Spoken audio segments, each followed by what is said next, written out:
Masters, this is a serious speech. 600,000 people every single month have been losing their jobs. Every month for the last half a year. 600,000. The unemployment rate in Kentucky, 9.5%, seasonally adjusted, maybe 1 in 10. All of us have felt this. All of us are feeling the impact of the worst calamity in our financial sector ever. Ever. And what kills me is they're phrasing it as if it's a choice for either spending or saving. But if you don't have all that discretionary income, you don't have money to spend or save. So really, for most of us, it's a false choice. And that's what's frustrating to me. Now, Einstein himself said, in order to resolve a problem, you have to look at it at a higher level than the thinking that caused the problem being money. So while these people, the masters of the universe, are telling us that for their survival we have to spend, but inherently we feel like we have to save, there's obviously a conflict there that requires us to look at it at a higher level. Now the answer is a recasting of that age-old cliche, that historical icon of wisdom: time is money. Time is not money. Time can be money. Time might be money. People would want you to think that time is money. Should it always be money? Time is valuable. Time is wealth. Time is wealth. When you look at it like that and appreciate the fact that our time has value, then we empower ourselves. And it's very empowering to think, because money will get you stuff off the shelf, but time as wealth affords you to purchase things like opportunity. You can't buy love. You can invest time in a relationship, however. So let me ask you this. Do you have quality time? Where has our quality time gone? It has gone to the pushing 1 for yes and 2 for no every time we want to talk to somebody. It is the online banking that we do where they fire someone that was a teller.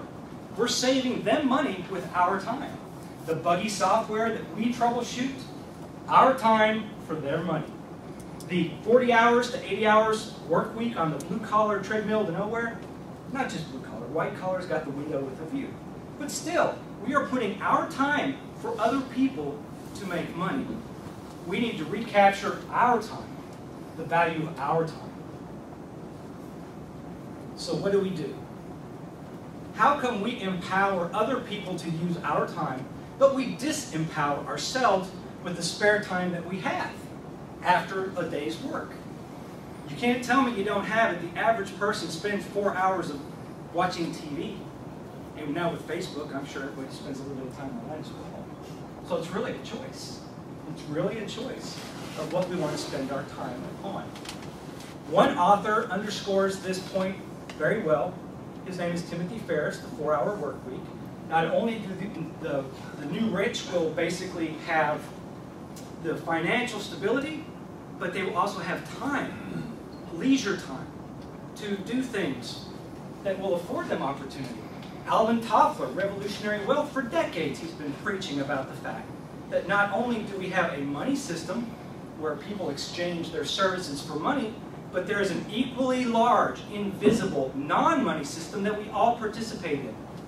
Volunteerism, bartering, self-improvement, education. Every time somebody drives a sick person to the hospital, every time a mother teaches their kids how to communicate with speech, and then that kid turns around and teaches their parents how to communicate with technology, that's value, that's time. But there's no money associated with it.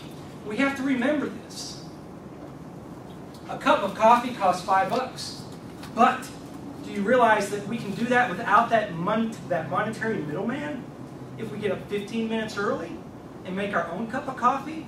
But no, what we do is we are conditioned for immediate, instant gratification.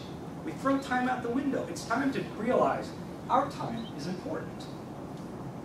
So what do we do with this information, this new time paradigm? Well, most people won't do anything. They don't look for a new car until it breaks down. They don't look for a new job until they've lost theirs. But that's not really going to cut it in this economy right now. All right? What we need to do is realize that there will be winners and losers.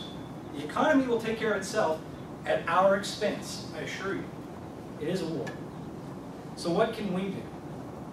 Basically, what we can do is recapture our quality time and put it to good use.